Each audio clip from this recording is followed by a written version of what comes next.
Ce mardi 12 novembre, Faustine Bollard s'intéressait aux parents d'enfants autistes dans Ça commence aujourd'hui sur France 2. L'animatrice Églantine Émeillé a donc souhaité témoigner, l'occasion notamment d'expliquer comment son fils aîné a vécu le handicap de son frère. Marco n'avait que 3 ans lorsque sa vie a été chamboulée. Cette journée d'août 2005, sa maman, Églantine Émeillé donnait naissance à un deuxième bout de chou. Il attendait avec impatience un frère ou une sœur, s'est remémoré l'animatrice de France Télévisions ce mardi 12 novembre sur le plateau de Ça commence aujourd'hui sur France 2.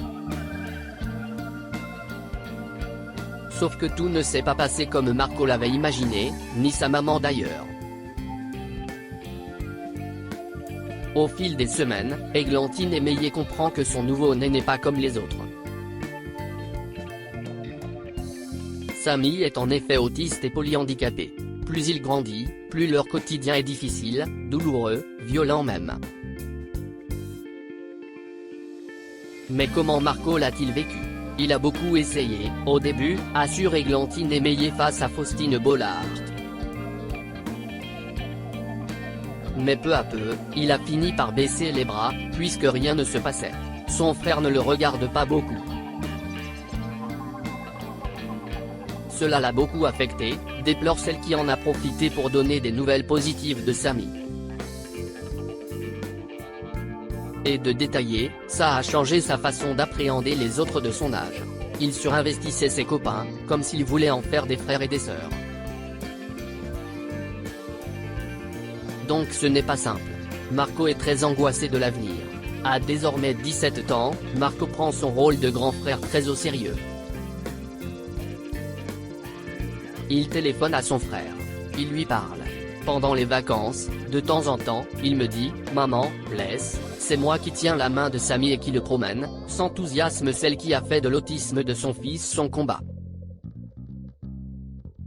Mais ce n'est pas plus simple pour autant. Marco est très angoissé de l'avenir.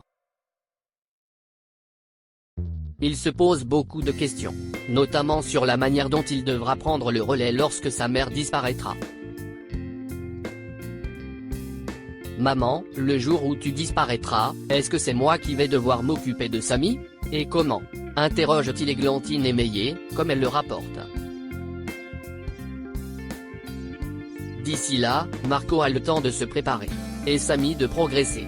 S'il vit toujours à plus de 800 km de sa famille, Samy est hospitalisé dans un centre spécialisé ailleurs, il se pourrait bien que l'adolescent de 14 ans se rapproche de sa mère et de son frère dans un avenir proche. Églantine Émeillé souhaite en effet le faire intégrer un habitat inclusif dans la région parisienne. Quoi qu'il en soit, mère et frère comptent bien faire leur maximum pour offrir à Samy la meilleure vie possible.